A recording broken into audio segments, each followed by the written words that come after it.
everybody.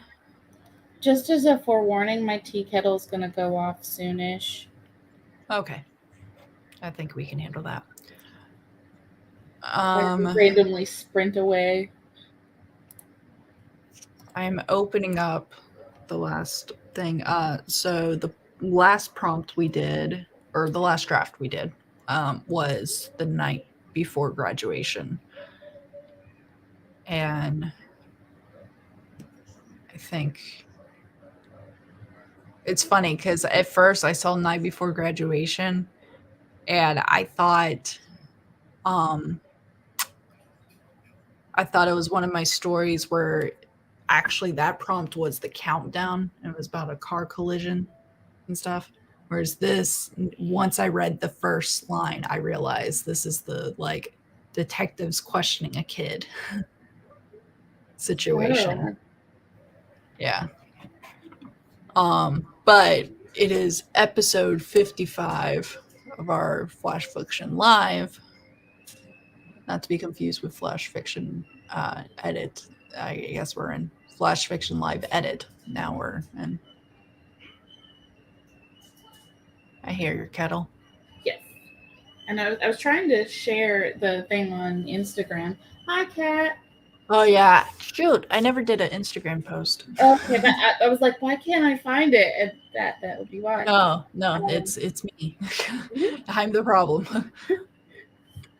Hold on, I'll be right back. All right. So Chandra and I are going to play a game today where we normally review the draft Flash Fiction Live video and see what we suggested to edit. And today, instead of reviewing that video beforehand, we decided we're going to read the stories live and see what we edit and then kind of watch the videos later to see if we matched up with our past selves. So I'm kind of interested to see if that is going to be the same. Medication reminder, because I actually forgot twice this morning already. I need to give my dog her medication too.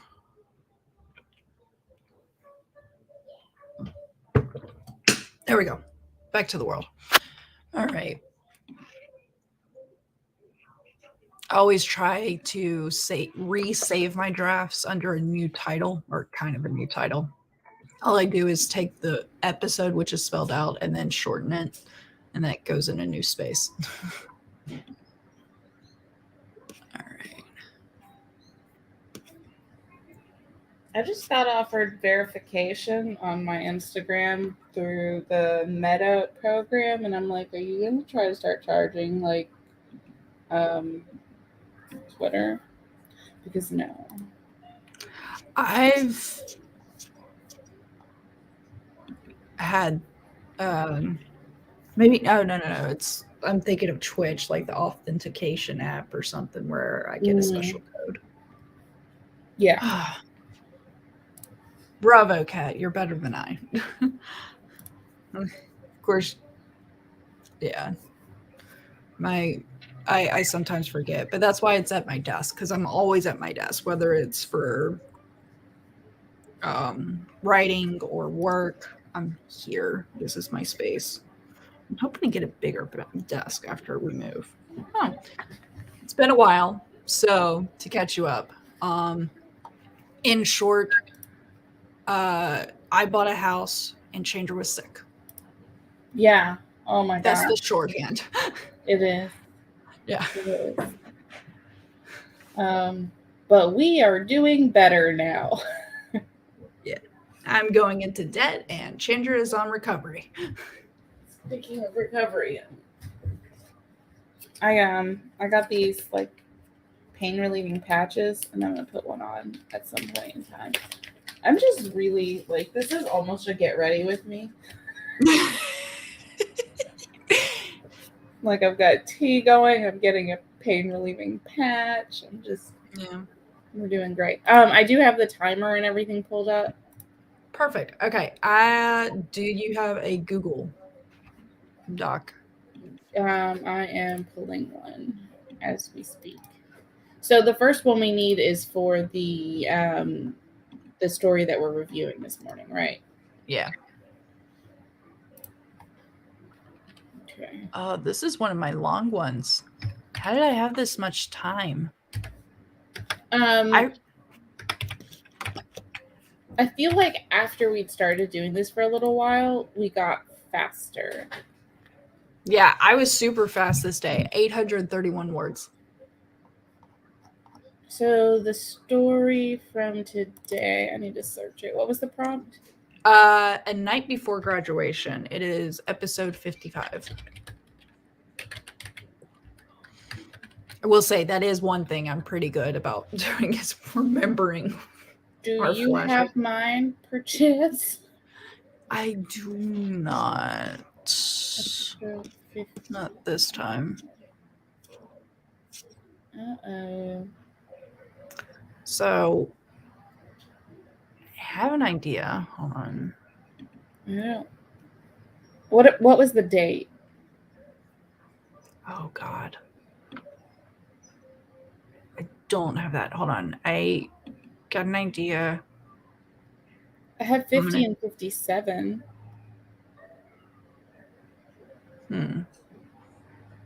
Well, if you want, we could jump to 57. Okay. Just do that one. I don't think I have 55. That's fine. Wait, I wonder if I grab 55 and it turned out to be a time you had like internet issues or something, or I could have been out of town. Yeah. But usually if I have someone else there, they're on the thumbnail. Yeah. Okay. Hold on. I'm pulling 57 for me now. Just share the Google Doc and we're good. Okay. So the prompt for 57 is a mysterious package, which sounds like a porn, honestly. That's funny.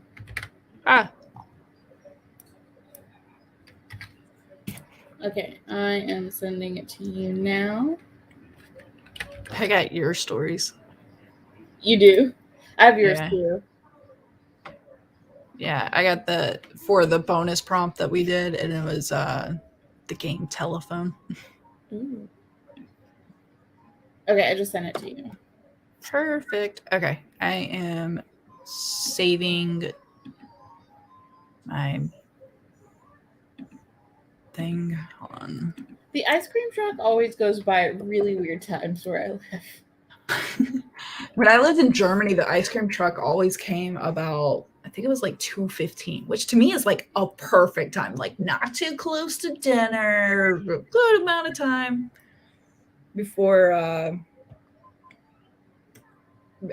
after lunch. So, okay, what am I doing?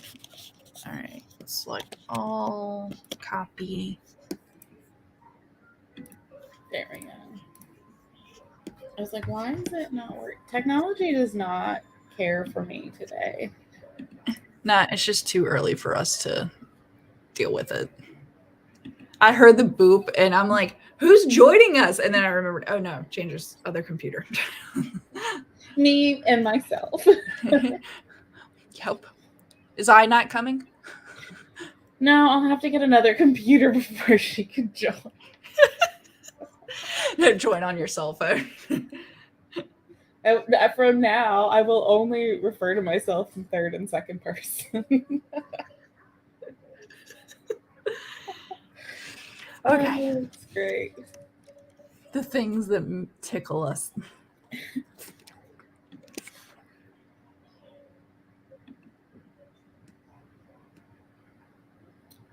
So I've been doing deep cleaning, trying to get ready for a move.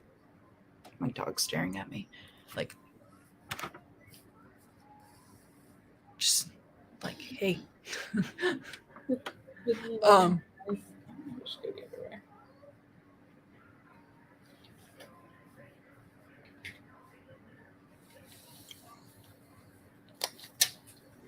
Oh, that's what I'm looking for. I've not been bitten by like a vampire or anything. These are just.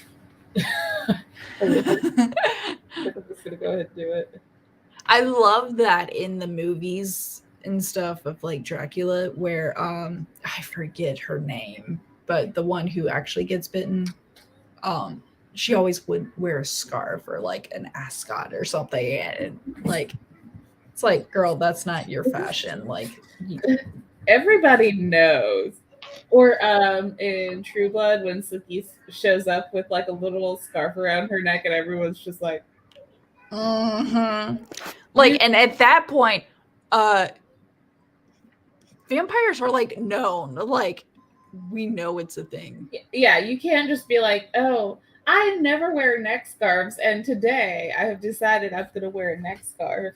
And also, that would seriously affect fashion, I would think. Like, either it would be popular to wear neck scarves or turtlenecks, or it would be like, yes, but I also feel like if you didn't want to get bitten, getting like a big silver like thing around that you wore, like it would be a necklace and it would be fashionable, but you could also like use it to like attach like garments to and everything, and like you know, vampire safety, but make it fashion.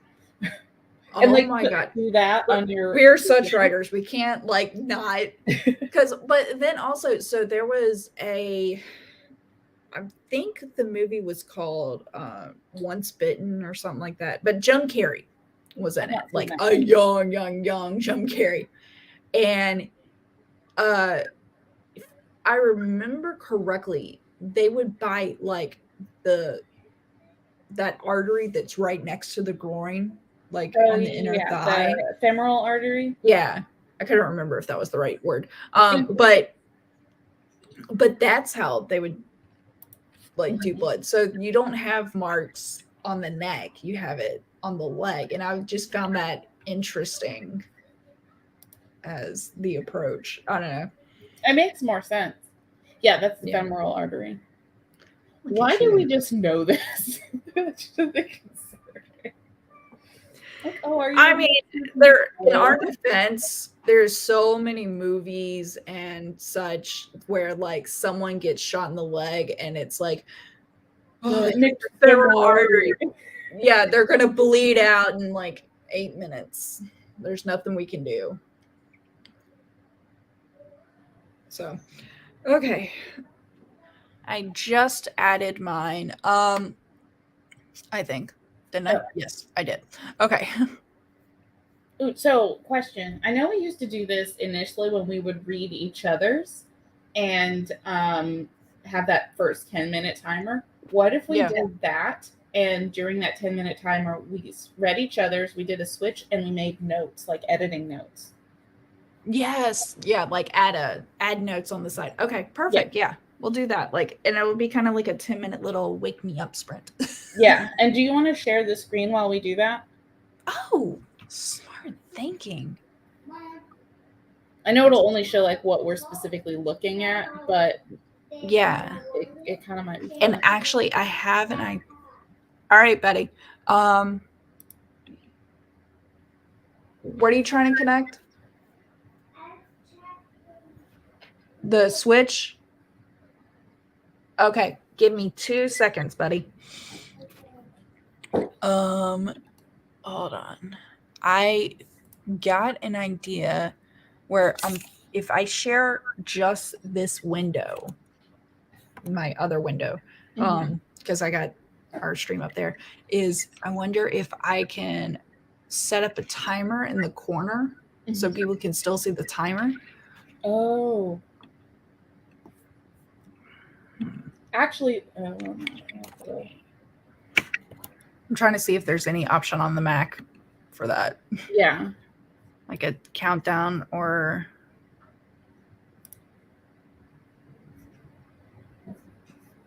like a widget or something. This is what we're spending our time doing this morning. Hi, Stephanie. How are you? Hi, dear. Today?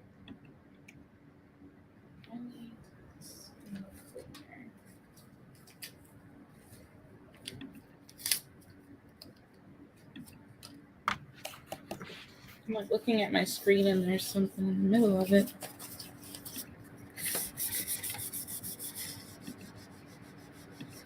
Okay. If it's not possible, then don't mind me. We can just have the timer up. I know Yeah. I did spring that last minute. It's like it's a great idea if we have this set up for it. Well, here's an idea. Oh, okay. Yeah, what I can do. Hold on. No, easy, Sparky. Oh my God. Listen. Linda, listen. Listen, Linda.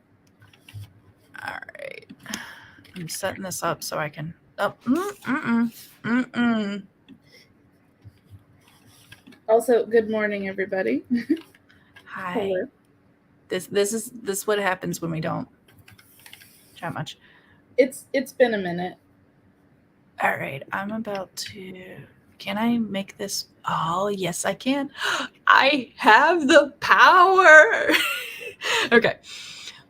So you want me to go ahead and share the timer? No. Remember, we were talking about share the screen so people can see us at the same time. I'm tracking now.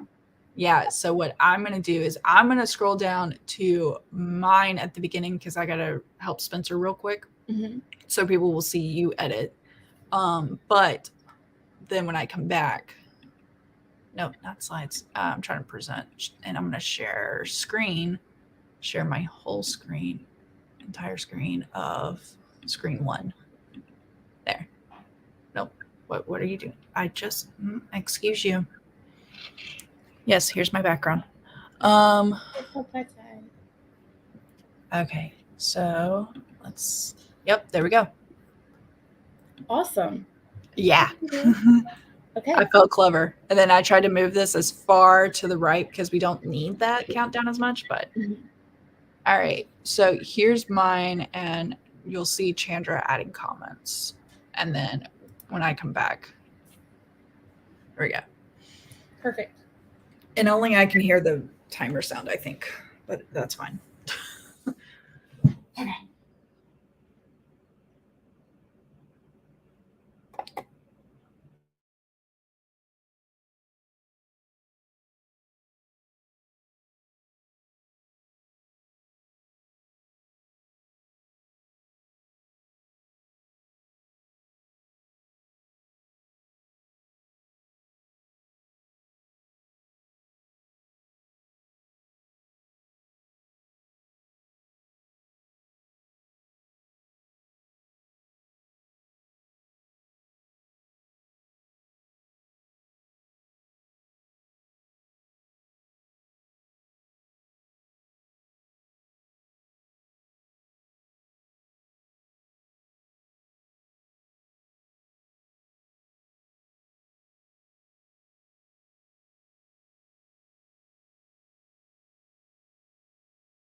Okay.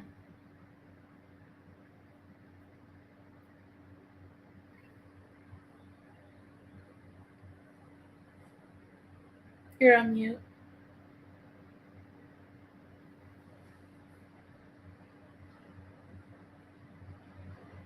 I'll save you. Thanks. I'm like the bottom banner of the Mac and everything was covering up the mute button. I'm like, I gotta move the whole window and it's a whole ordeal. Why is this happening to me? Yeah. So, I had thoughts. Yeah. I feel like I had very clear. Um, I know when we talked about it before in the comments, people have been like, it's really hard to just hear you read it and give feedback. Mm-hmm. And so I kind of found that reading it versus just giving feedback was a little easier.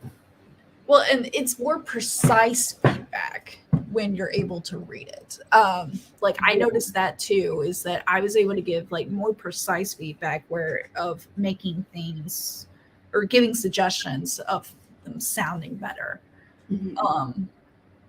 And yeah, like I just it's definitely we can give more detail than that broad brushstroke that we normally do of I like this and because I think that's why we got give more developmental edits Mm-hmm. is because that's kind of all you can really do when you are only listening to the story. Yes, I agree. I think I was able to do a little more of both this time. And I think we can still we'll still talk through it, but I think it'll be like, okay, as you're going back through, you've got notes about what am I looking at? Why was this changed? And things like that. Yeah. Hi, Eva. How are you? We had a stray Eva come in. All right. Did you want to go through first or? Yeah, I'll go over yours. All right. So I wrote kind of after I read through most of it before I started leaving comments, and then I started going back and forth leaving comments. And then after I finished reading everything, I went back to the top and left overall feedback. So I'll just read what I wrote there. Overall, I really enjoyed the story, but I'm struggling to place it in time and space. Is this modern or historical fiction? Why are they firing arrows instead of guns? Why does Mr. Livingston buy more arrows Okay. if he's going to blow Let up him the theater? Why does he want to kill his wife? There are a few words, phrases, and sentences that make me think historical fiction, but a lot of it makes me think it's contemporary. So that was my overall feedback. And then I do go through and leave a few notes about where specifically I'm like confused, and it could be like where it's talking about a change purse. Mm-hmm. If that's expensive and he's paying out of a change purse, then it makes me think it's historical fiction, maybe medieval. But then also there's mention of him using arrows instead of a gun. And so it's like, why are they using arrows instead of a gun if guns are available? There's a few things that I just changed that are like grammatical and sentence structure. Yeah, making the sentence stronger and stuff, like Yeah, dropping immediately. and or like switching words around or removing. Yeah. Actually adding carefully. See, adverbs are not always avoidance. Yeah, and then there's one edit too where I made a note, and it's this boy, and this is again where I would say it makes me question the time period, because the boy, the assistant, is like, "Sir, you're back so soon," and then he goes on. Got the choir through practice. They're now getting changed, and Miss Livingston has arrived just before yourself and is practicing with the dummy arrows before she changes for the show. So, say the way he says arriving before yourself makes me think almost like Sweeney Todd. As far as the wording, which also makes me think historical versus contemporary. So I'm not. Yeah, sure. I went historical. I don't think I had a specific time because I don't usually do historical. This might have been one of my first dabbles at. Yeah. And that's something like you don't necessarily have to change it and assign a specific historical time, but to clarify that it is historical. Yeah, like I think the reason a bow was used when I originally wrote this is that it's quieter than a gun. But they're in the theater and people are expecting it. Oh yeah. Oh, that's right. Okay, I'm remembering. I was thinking. So it's part of the play. Mm-hmm.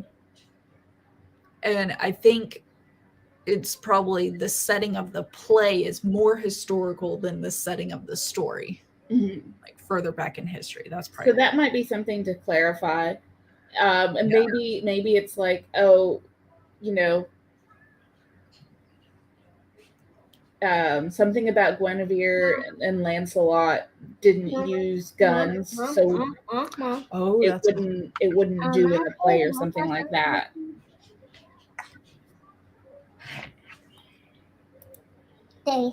You're welcome. That would be an easy way. I mean, it doesn't have to be that specifically, but yeah, reference a specific play to let the character know. Yeah, because we don't have to talk about what the actual play is, or like I could even throw like Isabel and God, what was there's two lovers or something. Oh, I know what you're talking about.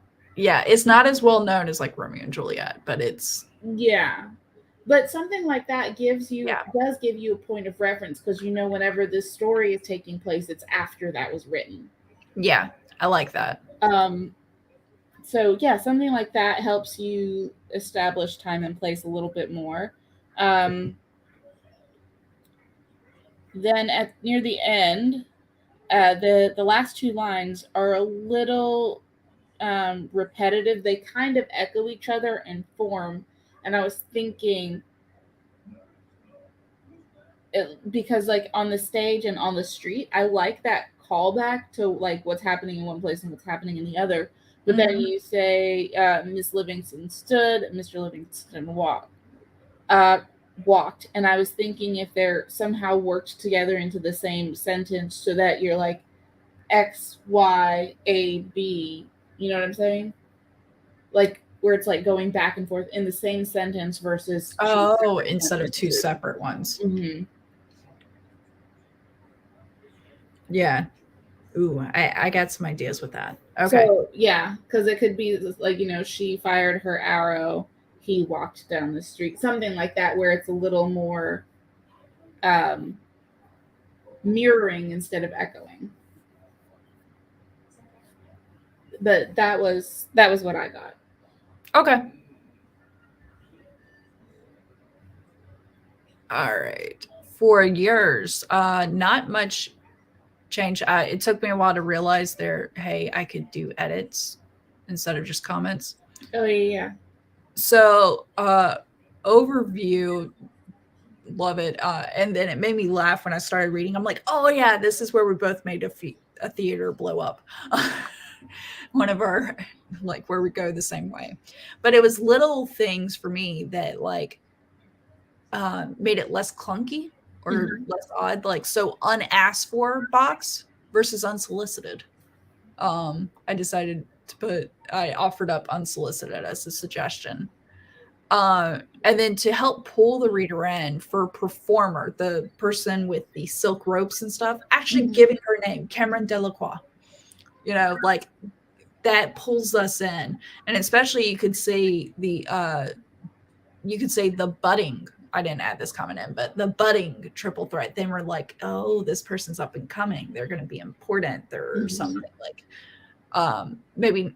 So that way we recognize they're young, new on the scene, but they call, and then report here where we're talking about the gun being shot, bullet being shot off from the wings of the stage.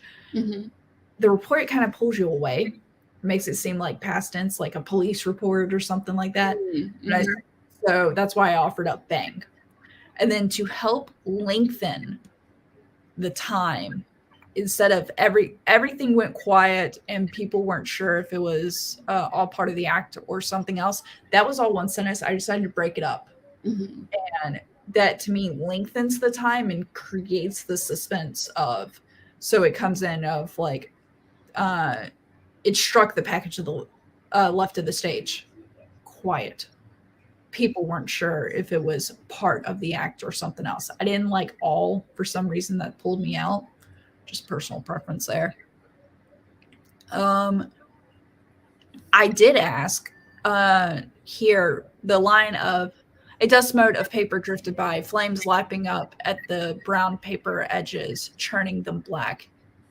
It wasn't just one fire. And I was like, one what? Mm. Yeah, you do have echoes there. You could drop the second paper here and just flames lapping at the edges, brown edges, turning them black. And then I like this. When I did the quiet and next thing, I liked that it was almost an echo, like, but not copying of fire in the theater, this like breakup of one word. I thought that actually strengthened this even more so now. Mm-hmm.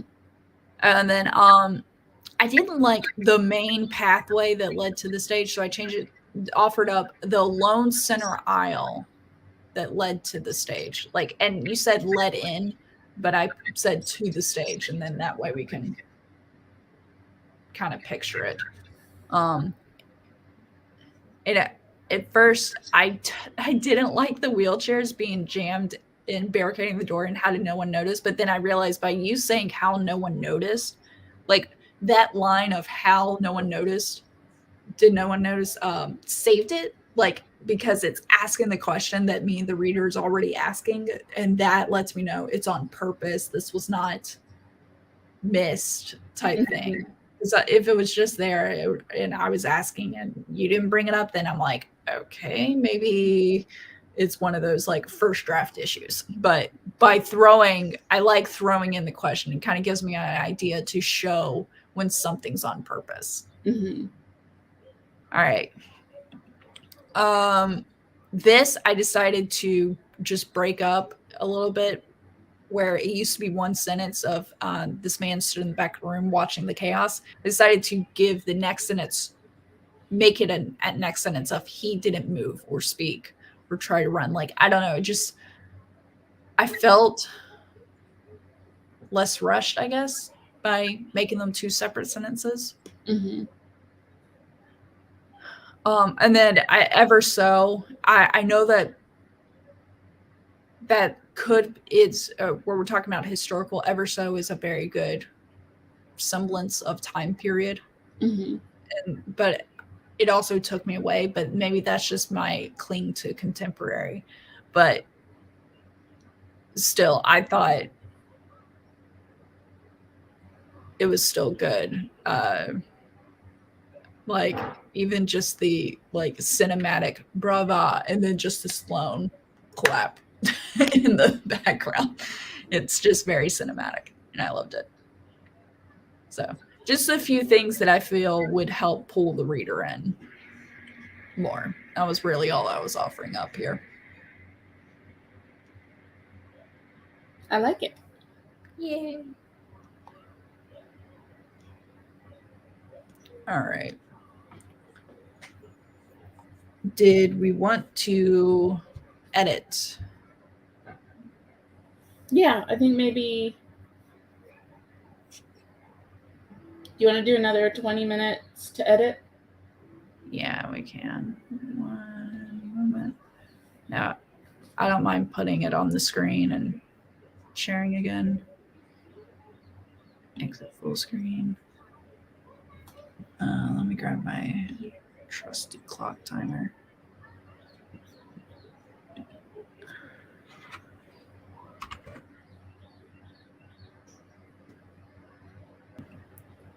Nope. This is the same issue I had before. Hold it down. Come on. Right at the screen. Yeah. Come on. I wish there's a way I can make this like a widget. Wouldn't that be nice? Like, this is the way I would like it to be formatted, please and thank you. Yeah. But okay. All right. Ready, dear? I'm ready. I'm ready. I'm ready. Sorry. All right. And by the way, you got your tea. You got. I'm going to go grab it in just a second. Okay. All right. And begin.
How we doing?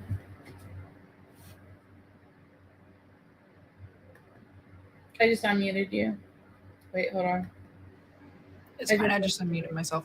I'm trying to get my screen to. Oh, there we go. All right. I was like, you need to close out. All right. I'm almost done with. I'm doing that combination of the last line, and I'm trying to. So I got my tea. You can see, probably saw it took me a minute, but how do you know? It's not just tea. It's like a Dobby, you are not allowed it. Stop it. It's like got coconut cream in it and tea and ice and a little bit of vanilla and some keto friendly whip. Ooh. And it's kind of like the white drink from Starbucks. Yeah. But with the different flavor tea, so you can just basically change whatever flavor tea you want. But it's really high in fat, so it's also kind of like a snack, if you will. So that's what I did with my tea. I've got more too, so I'm very excited about this. I just found it not found it. I just tried making it yesterday, so I'm still playing with the recipe, but it is very tasty. Dobby, no. He thought he was falling for a second. I love that moment of like we always find it funny. As soon as he realized that I had it, though, he like relaxed and he's just purring. Yeah. He wants attention. But if I just let him get on my desk, he will like start knocking things off and chewing on things and like, yeah, we can't have that.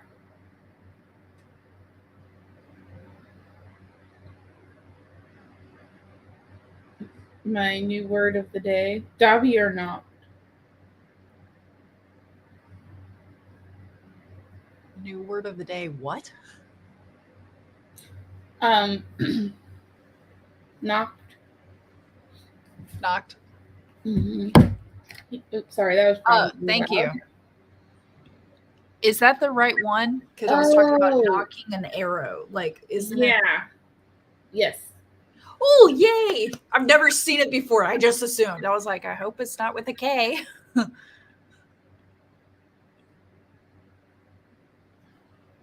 Yeah, and Dobby is it's always the favorite word of the day. We're just, adding to the list after Dobby for the day.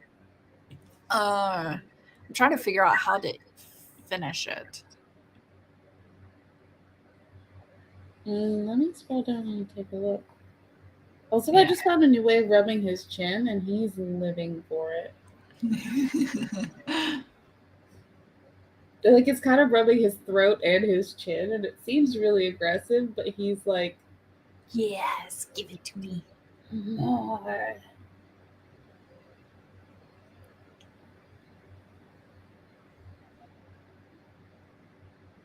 Um,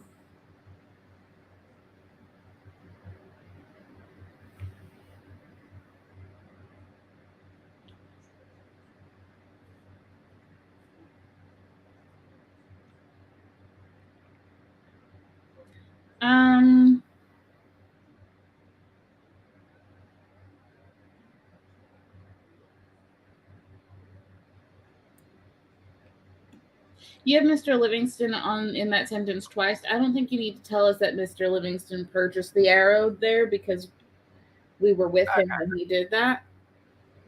And he already said use it in Act 2 earlier. Yeah. Yeah. The last sentence I hadn't touched yet. All right.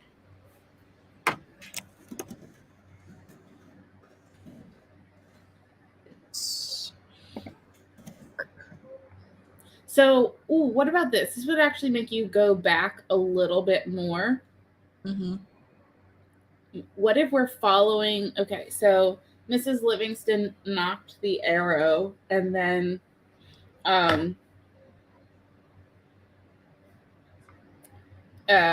we pick up from where he said he's going to return shortly. Mm-hmm. Mrs. Livingston knocked the arrow. Mr. Livingston opened the rear exit door to the theater. She looses the arrow. He steps onto the street. Do you know what Yeah, like are hard?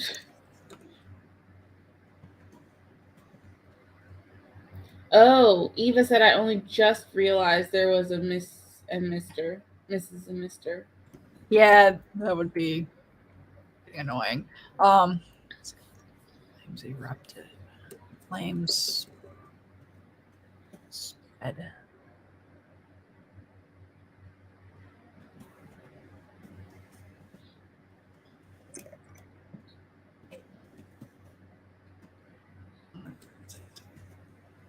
Okay.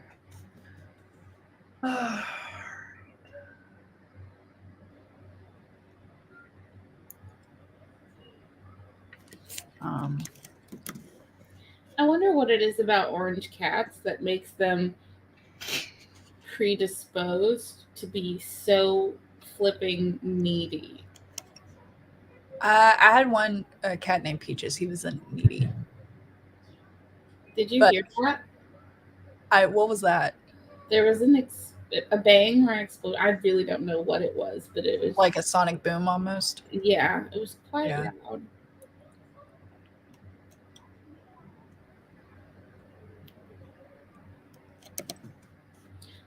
Let's see what you just said. I like that Chandra a back and forth with the actions. Now there's two Mrs. Livingstons back to back. Oh, where I got all right. Here, how about this? Well, what if you started knocked. Mrs. Livingston? Mr. Livingston held up his hand. No, I shall return shortly. On stage, Mrs. Livingston stood. Mr. Livingston exited the theater with the arrow knocked. Then she I could go to she now. Yeah. She pulled the string and released. The arrow hit its mark. Flame spread across every surface. Mr. Livingston walked away.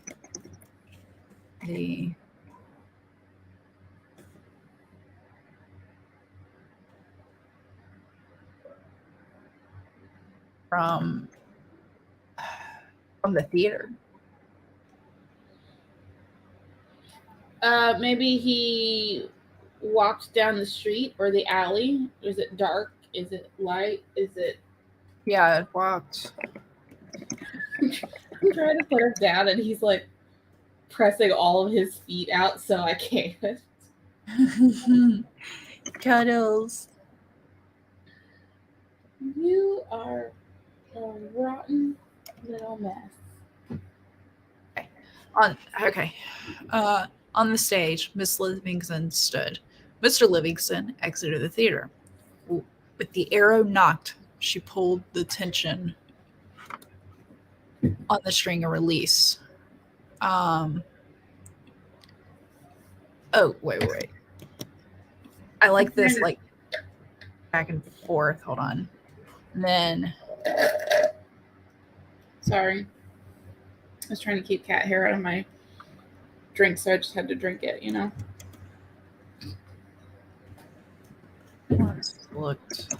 No, sir. Maybe that works. That way I still have this. Okay. On stage, Miss Livingston stood. Mr. Livingston exited the theater. With the arrow knocked, she pulled tension on the string and released. Mr. Livingston walked down the alley. The arrow hit its mark. Flames spread across every surface. He never once looked back. So that way we have this like simultaneous action. Mm-hmm. I like that. The only thing I would change is this. Okay, and then everything else can be in the same. Mm-hmm. All right, cool. Okay, well, that's done. All right. I will read yours now because we did mine first. Dobby, quit it. Kind of good on time. No one wanted to receive a mysterious package on opening night. We all thought the final touches had been put in place, and the unsolicited box served as a reminder that something had been left undone. We just didn't know what. The theater was packed, everyone ready to see the budding triple threat Cameron Delacroix in her debut show. She descended from the drapery, her legs tangled in the silks that held her. She leaned back and extended her arms towards the floor. She drew a box that seemed to appear like magic, the, then loosened an arrow. It Everyone should be a knew. bow, not a box. Oh, okay. Oh, Sorry. oh, yeah, that's my glasses, not you. All right. Everyone knew that the arrow could not make the bang of a firing of a. Everyone knew that an arrow could not make the bang of a firing gun, but the sound was there, coming from the wings. It struck the package and left the stage. It struck the package left on stage. Quiet. People weren't sure if it was part of the act or something else. A dust mote of paper drifted by, flames lapping at the brown edges, charring them black. It wasn't just one drifting ember. Flickers of light burst in a shower of sparks, darting toward the curtains. Fire. Fire in the theater. The center aisle that led to the stage was blocked. Wheelchairs had been jammed barricading the exit when no one had noticed. How did no one notice? A man stood at the back of the room, watching the chaos. He didn't move, speak, or try to run. He watched the girl above, still tangled in the silks, as everyone around her scattered. She seemed to be the only one who had noticed the curtains were burning. But no one could hear her screams above the din. Is that din or dine? Din. Din, okay. This wasn't the version he had thought would play out, but he was pleased he was able to see it. He watched the panic build, the frantic moments as she made the tightened grasp of the silks, and the terrified shriek as she finally worked her way free and plummeted to the floor below. She lay mangled and silent on the stage. The final performance, but no one was watching. He was too far away to see, but he imagined her almond-shaped eyes drifting close. Brava, he said, his solitary applause melting into the din. Bits of ash floating down from above. He took a seat and waited for the big finish. Dun, dun, dun. So hearing you read that again, I saw a couple things that I want to change. Yeah. Oh, well, it's funny that I feel like we got to have both, definitely, when it comes to editing. You got to do that read through, but then also the read it loud. Mm-hmm. Because I feel like you catch both. Because there was something I did at one point, and I was like, I think it was here. The reminder of what has been left undone. I ended up making that a period instead of a comma. Mm-hmm. And I felt it had more power by doing that. We just didn't know what. Like it seemed almost like a standing on its own thought. So that was just one thing that I noticed that I think that's good. I think I was changing something else and didn't realize I had missed that one. Well, no, that's something I just thought of, but because it was the way I said it, the cadence that I was going with and where I went that I felt. But I still feel it had everything. And yeah. And I definitely like knowing about the woman and everything. Like I like how you put that in. That kind of pulls us in more of this world, and by giving the names. And I realize it kind of makes me realize the stories that move us with unnamed characters are actually really skilled to make us like the characters, Mm-hmm. like feel connected to them, but yet they're unnamed. Well, I think that's also you make you made an important point there, and I think with the name that you suggested, it's clear that that's her stage name, so we still don't really know her. But we do know that we know the main character who's also not named, but it's easier to associate with them because we're listening in their voice. Yeah. But we do know that they've been watching this person. They had their eye on this person, and it was intentional. And even with all the chaos happening, that's who they're watching. They're not even trying to escape, but they have their eye on that person. Yeah.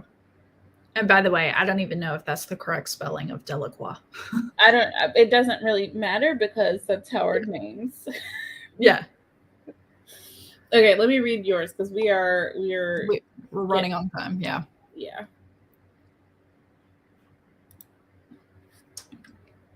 Sorry, I just made one more change. You're fine. There's like an extra space. Yeah. I think I did that. Sorry. No, I probably did.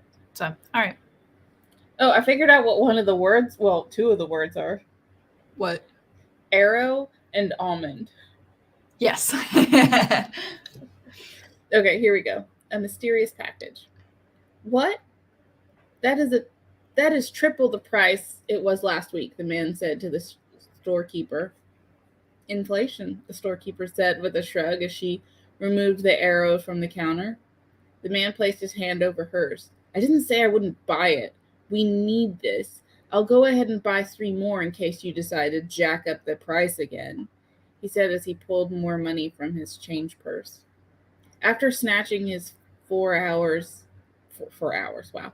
After snatching his 4 arrows, he stomped out of the store and the 3 blocks towards the theater. After 2 blocks, he stopped by the blacksmith, only 5 minutes before continuing his journey. Where did I lose my place? There we go.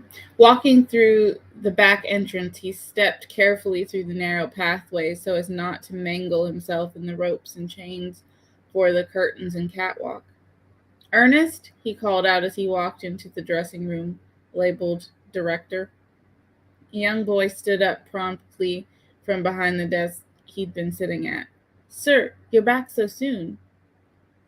Ernest backed away, sending a bowl of almonds tumbling off the edge. He dropped to his knees to pick up each almond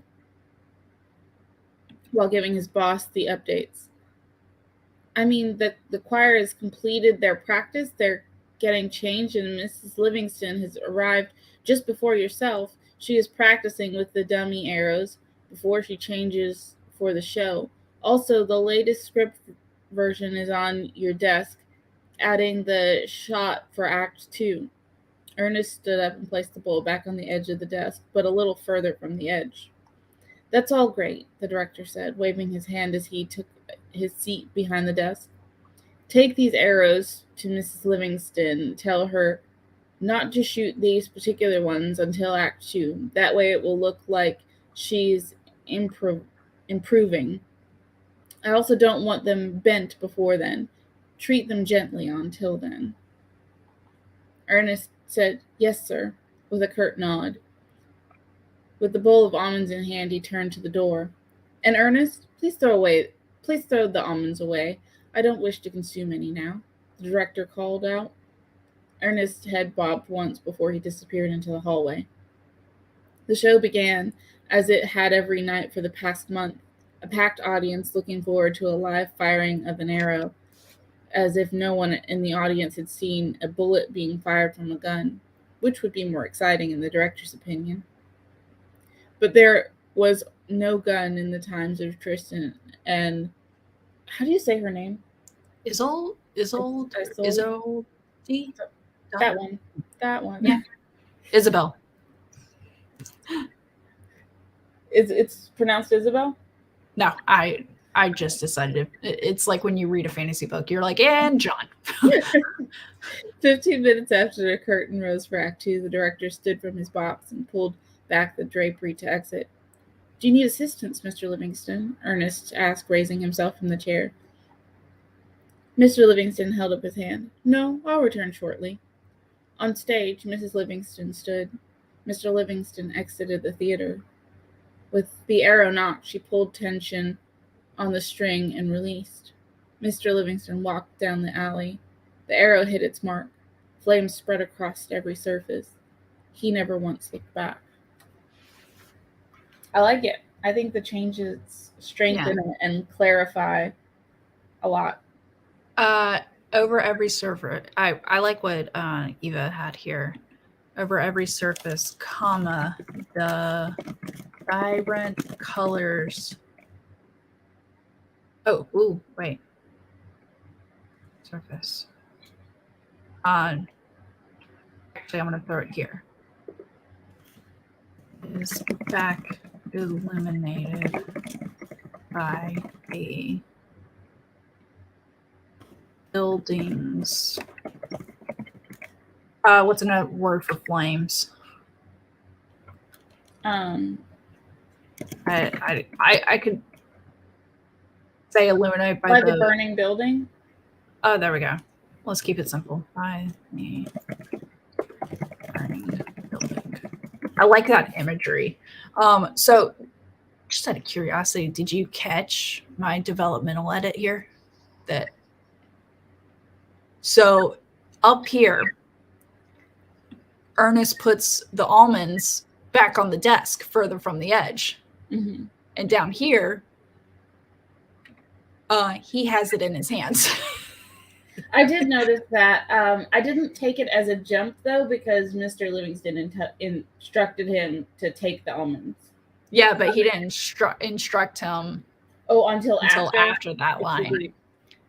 Yeah, so listen, I have to be so intentional about continuity edits because I be putting stuff all over the place. It's just for me, this is what imagery I had, and I wanted to get to it. I didn't want Ernest to look back. Like, I wanted him to kind of be that fearful, like not wanting to interact with Mr. Livingston and stuff. And so when he's like at the doorway and hears, hey, take the bowl, and he's like, yeah, like looks down there and kind of realizes he still has it, like nods his head and then just disappears without looking back. Like, that was the imagery I had in my head, which is why it's like head bobs and then he goes in the hallway. I think that was good. But they just have to go back and switch the all I gotta do is just say he stood up, I think. Well, maybe Ernest thinks about when he puts the bowl down, he's going to put it closer to the edge, further from the edge of the desk. But before he actually puts it down, Mr. Livingston's like, take those with you. I don't really want those.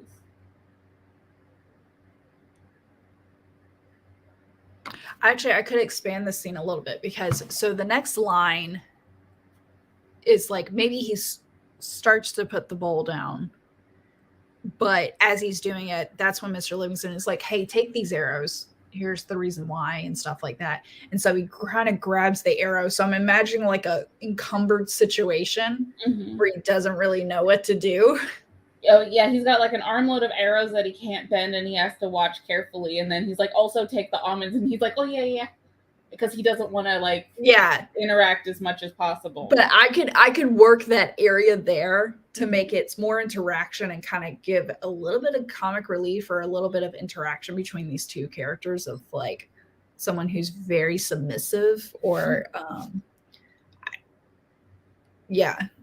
so I could work with that. But okay, I like that. All right, we got our two stories. So for the prompt, oh shoot, oh no, I think it's in my. Okay, I'm gonna send you the picture now. Same. So the prompt we did was we had our significant others take a picture for us, and I already saved it, so I'm gonna. Spencer has my phone, so I'm having to do this on my computer. Send you a message. There it is.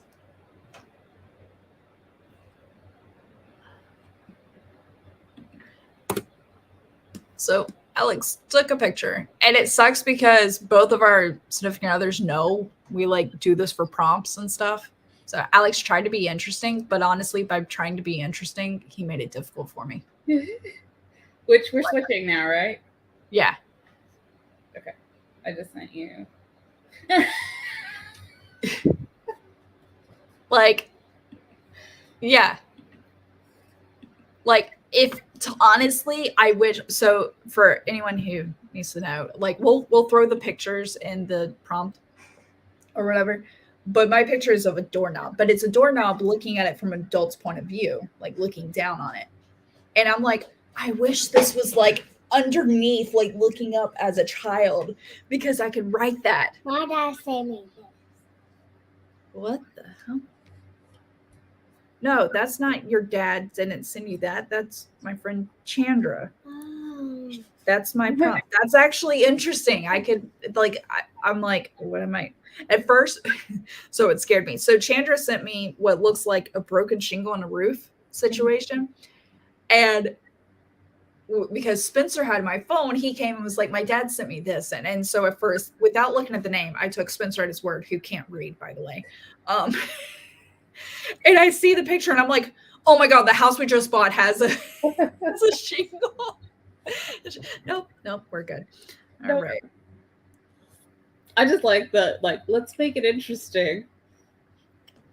And they both, like, they tried to do interesting and, yeah. Either way, at least they didn't send us nudes.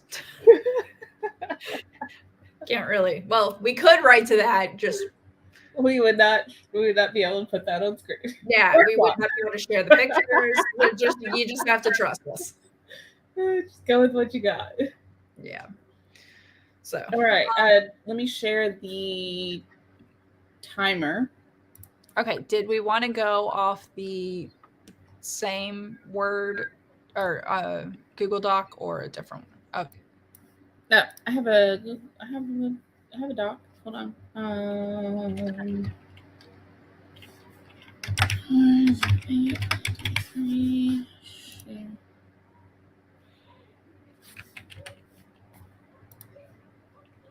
Okay. I just shared that to you, and we need a 30-minute timer, right? Yeah. Saw that Laura Nettles had posted a new one, and I was like, let's try that. But no, I'm not seeing it. Hold on one second. I know it's here.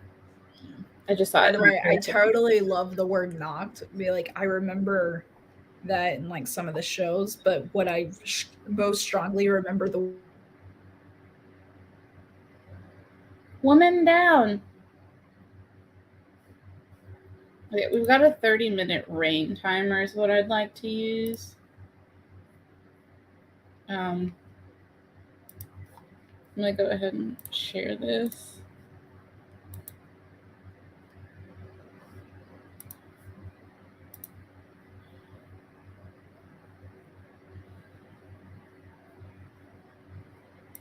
Also, if you enjoy the timer, don't forget to go over to Laura Nettles' channel and like it. She puts out a lot of great timers, and we sure do appreciate it.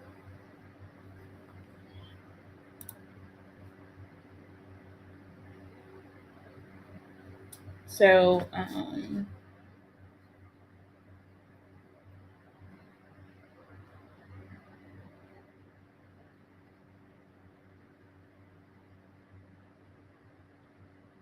let's see here. Internet issues are being had right now. So what we'll do, I'll go ahead and start the sprint. Natalie will be back when her internet decides to not be so rude. So we will begin in 3, 2, and 1.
I'm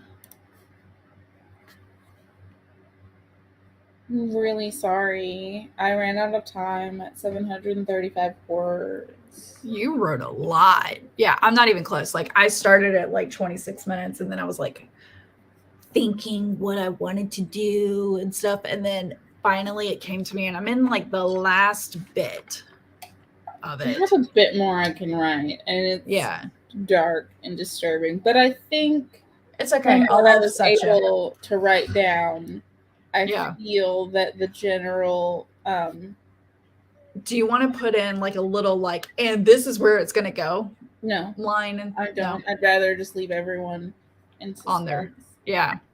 Also, yeah, I think it would mess up what I've already written if I did that. So, mwahahaha.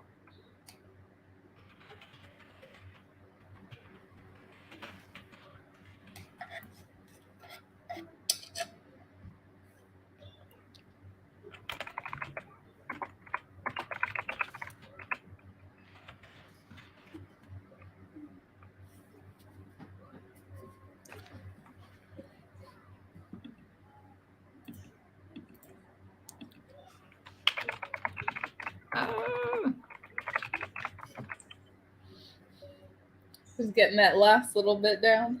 Yeah. It's the ending now is going to be crap because it's like I'm rushing, so I'm not going to have as like in depth as I like to, but it's okay. It do be like that sometimes. And as a sidebar, I just got a bunch of points from a new achievement I got 2 sets of points. I have planted healthy trees 30 days in a row in forest. So I got 2 different goals today. I got expert planter as well, which is reach a total focus time of 15 days. And so you get a bunch of coins for both of those. And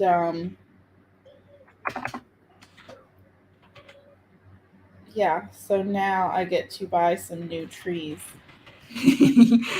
For which I have trees there's some pretty ones. Yeah. I like those trees. I know it's virtual, these things don't exist. I don't care.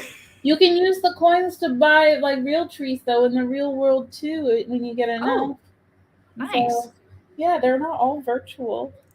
So lovely. So I'm very excited to get some new trees. Ooh, some of them are pretty expensive. I kind of want my money to let go far.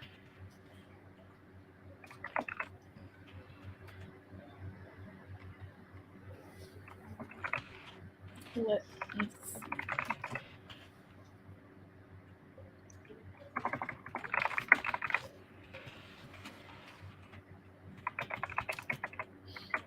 Any votes, any suggestions on a tree that I should absolutely buy right now?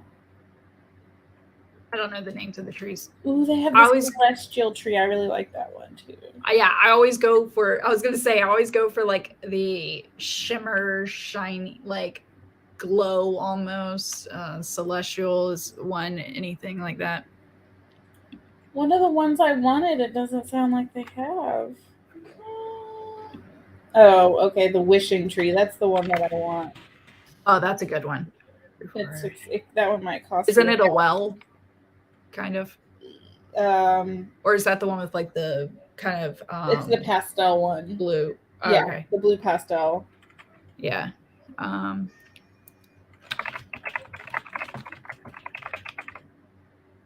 Well, looks like I will have to get special points in order to do that, but that's good to know.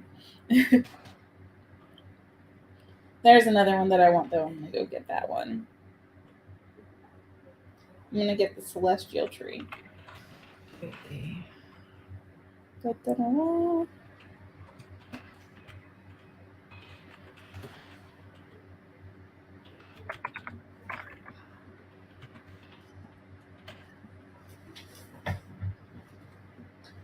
Tree has been purchased.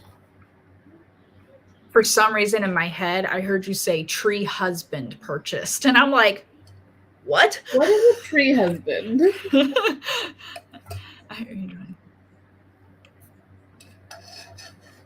Mm.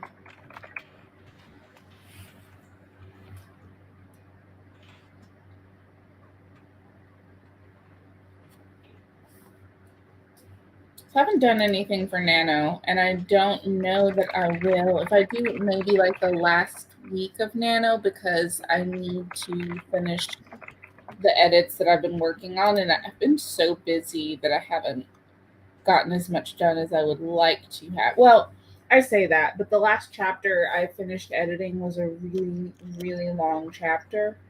Mm-hmm. And so it took me a lot longer than some of the other ones I've been flying through. So, like, I can't really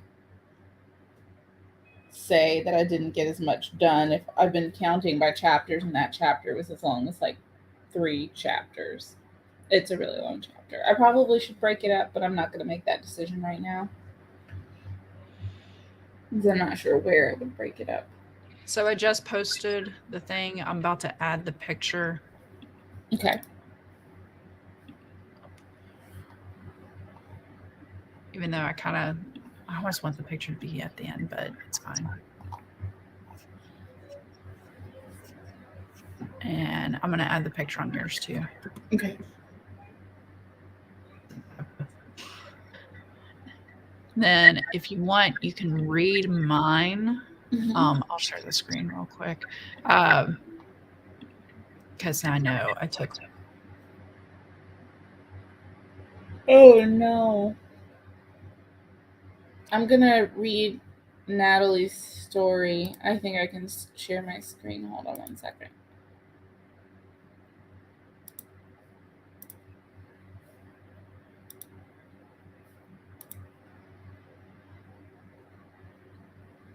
Okay. I will go ahead and read Natalie's story. Drip, drip, drip. Each drop broke as it fell to the porcelain plate during breakfast. Gus thought the ceiling looked darker above the kitchen table as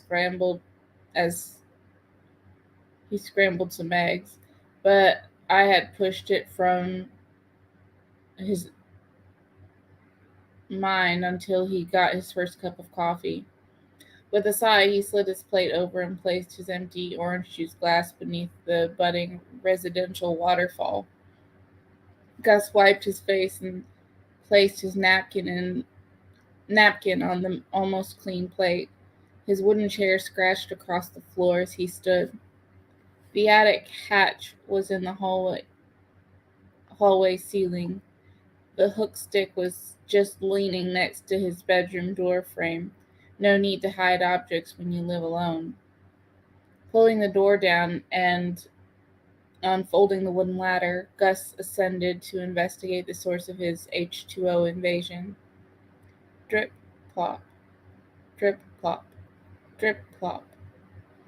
Gus pulled the string to the lone exposed bulb.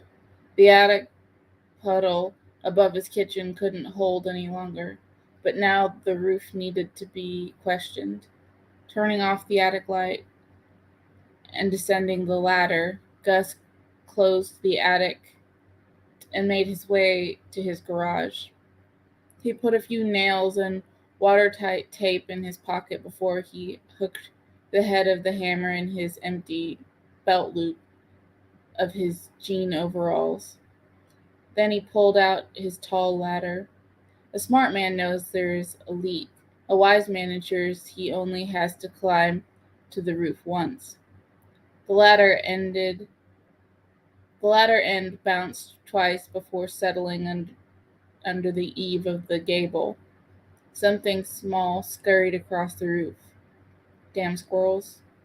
Once the roof came to eye level, sure enough, a shingle was out of the lineup, curved like a rogue gray wave, creating the perfect barrel for a surfer.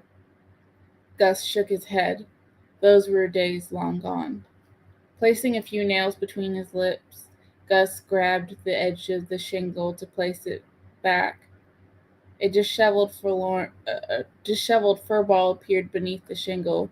The head lifted with a meek meow before lying back down. Gus placed his hammer on the roof and reached for the little creature. He tucked it into the front pocket of his overalls before hammering the shingle back in place. He rejoined the earth with ladder in hand, this time entering his house, not as lonely as he was before.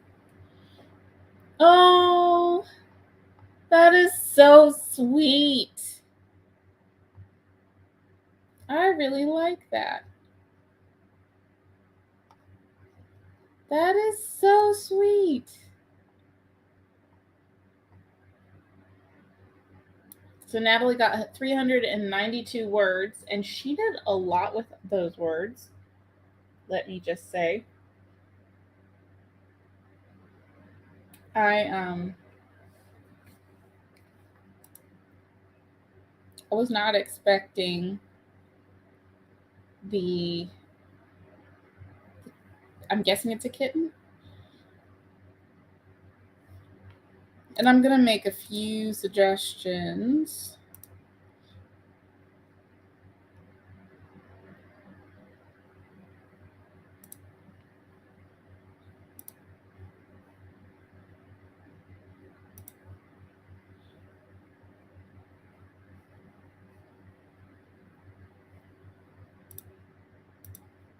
No.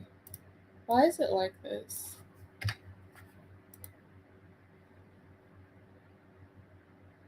I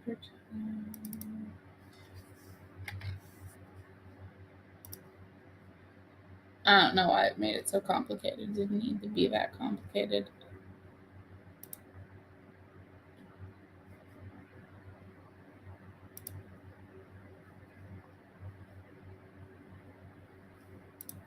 That's all I've got, really. I think it was a very clean first draft, first of all. I was a little bit confused.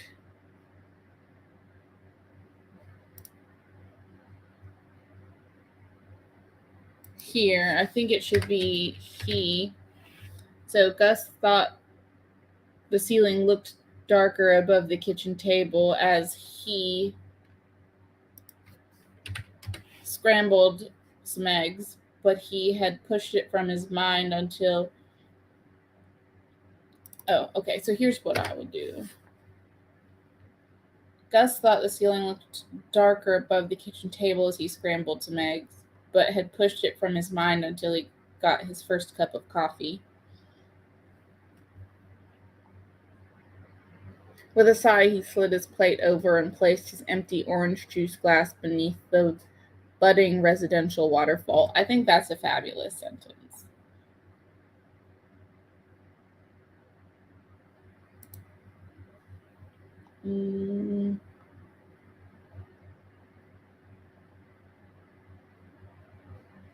So this does make me wonder if he goes into the attic a lot, which... That's an interesting question.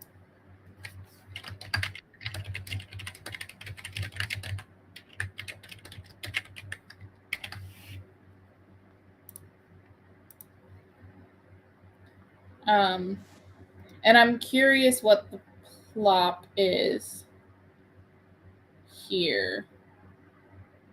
The water dripping down into it, because the next line says puddle. Yeah, so that would make me think a little more splash. The plop kind of makes me think. Oh, I thought splash was like too loud, like too. But okay. And well, I mean, you don't necessarily have to do the plop part. It could be that you have the drip, drip, drip, and then describe it the like the drops rippling into the puddle below, or something like that. But the plop kind of made me think of like a frog or a toad. Makes sense. Moving around. I am gonna have to go in like 9 minutes. Yep. I'm so trying. I went ahead and put in my notes. A lot of it was just like some basic Yeah. stuff that Grammarly grabbed, and then there was a few things that I ignored because I was like, Grammarly's dumb sometimes. And then like in the second paragraph, it was a little confusing, and I think you dropped he and then switched to I in one spot, so I changed it. Yeah. No, I was going third person on this whole thing. Okay, good. So yeah, because it was like, but I had pushed it from his mind, and I was like, is Gus like, is Gus Gus the living alone? narrator? But he also feels that, but he also has like an alter ego or something there with him. I wasn't sure, so I did go ahead and change it, but I think that makes sense. So yeah, I changed it to Gus thought the ceiling looked darker above the kitchen table as he scrambled some eggs, but had pushed it from his mind until he got his first cup of coffee. Yeah. Okay. That's what I changed it to. But other than that, I left you some notes in there, and there was one question. But yeah, I really liked the story. I think it's got a great voice. Thanks. My favorite line was, a smart man knows there's a leak. A wise man makes sure he climbs to the roof once. Yeah, I thought that was clever. Like that, I was like, yes. I actually really liked the residential waterfall, the H2O invasion. I thought those were both really, really funny. And I did like the he rejoined the earth with the ladder in hand, this time entering his house not as lonely as he was before. I thought that was really sweet. Yeah. I gotta upset you're dark. Yeah, mine is dark. So did you I guess I'm about to zoomed in. I'm gonna share mine in case you gotta drop off while I'm in the middle of reading this. Yes. All right. So I thought I shared the picture, but oh well. I find it difficult to let's get ready. I find it difficult to be in spaces when I don't know where all the doors are. I say doors because I find it preferable if there are multiples, preferable and stressful too. It gives me more than one place to run, but it also means there are options for someone trying to get in. I can't possibly watch them all at once, so I don't sleep much or often. It doesn't help that when I close my eyes, I dream, daydream, nightmares, the whole kit and caboodle. My doctor says there are contributing factors. They make me hypersensitive to things I shouldn't be. Sounds, colors, and textures all have one thing in common. The more fatigued I am, the more they disrupt my life. All the fixtures in the house have been changed from standard gold to brushed bronze, all except for one door. The place my parents want to keep me away from. I've grown so sensitive that it's painful just to go near. I put my gray hoodie over my face and scoot across the floor, keeping my back to the wall, trying to turn my head and get a good look at it. But the light it gives off is so bright. I can't stand it. Give up and crawl away.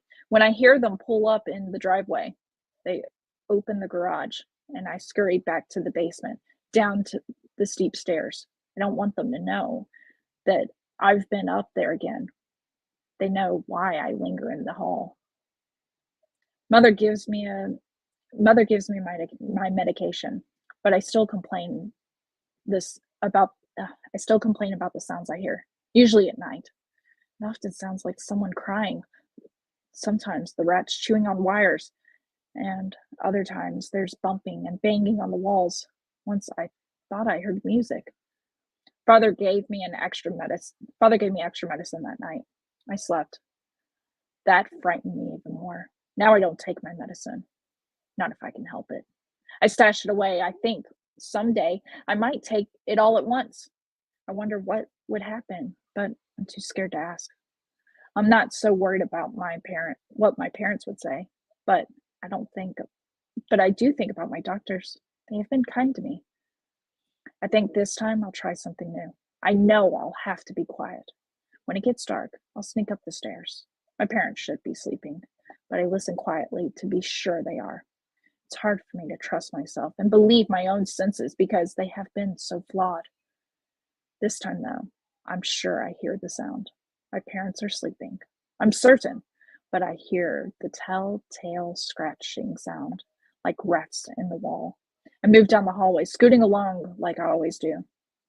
I don't look at the doorknob, but I reach up for it, covering my hand with the length of my sleeve. The door is locked. Why is it locked? This is my home. But I think how strange it is for my parents to leave this one space inaccessible to me in our home. Not ours, but theirs. I realize that now. My breath has grown ragged. I take a conscious effort to slow it. I know where the key is. It's in the garage, on the hook by the other keys. They know I don't go in the garage. I choose not to. Scoop back down the hall. I will have to pass their door this time. I pause and listen again, making sure they are asleep. Someone stirs. I freeze. The movement goes quiet again. Scratching on the walls remains. The garage is cold compared to the house. Cold and dark. I prefer the dark. It's more comfortable to me. The key is there, and I take it. Back down the hall. Time feels interminable, but I'm almost there.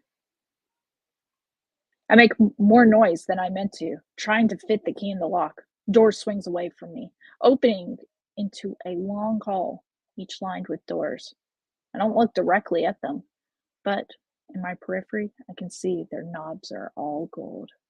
Covering my hand again, I keep my gaze fixed on the floor and turn the knob. Ooh, man, like, we need more. We need so much more. The imagery there is great. I just need more. That's my feedback. I can't think of anything because I feel the emotion. I felt the rise of tension. I felt the, oh, but maybe, and like the soft, and you could probably heard it in my voice because that's what I was feeling in that moment as well. Mm-hmm. And I want more. I have more in mind. I will definitely finish this. It was a fun ride. I didn't know where I was going at first, and then I was like, oh, I know. Yeah. This will be fun. All right. Well, thank you everybody for coming and for the helpful points that y'all had on this. We appreciate it. But it is time for Chandra to go to work, and I think I need to pick up my daughter from a friend's house. I don't know. But bye, dears. Thank you. And come on. Oh, well, yes, sure.